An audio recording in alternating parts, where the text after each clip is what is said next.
एक गांव के कच्चे आंगन में एक बकरी रहती थी जिसका नाम गोरी था। उसके 3 छोटे छोटे बच्चे हमेशा भूखे रहते थे। गोरी बहुत सुस्त और आलसी थी। वह चाहती थी कि सब कुछ बिना मेहनत के मिल जाए। एक दिन मजबूरी में गोरी खाने की तलाश में निकल पड़ी। रास्ते में उसे एक बगीचा मिला। दरवाजे पर एक बैल खड़ा था जिसने कहा कि फल यूं ही नहीं मिलेंगे, अगर चाहिए तो रोज बगीचे को पानी देना होगा। गोरी ने कहा कि यह मुझसे नहीं होगा और आगे बढ़ गई।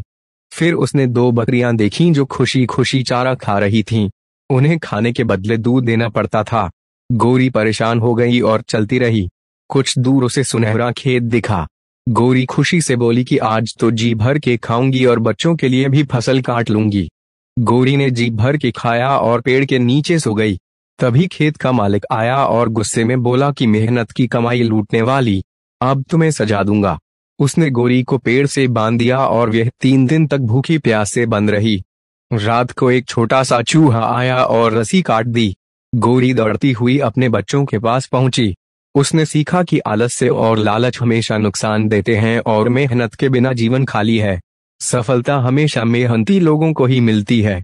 अगर आपको यह कहानी अच्छी लगी हो तो वीडियो को लाइक करें और हमारे चैनल को सब्सक्राइब करना ना भूलें।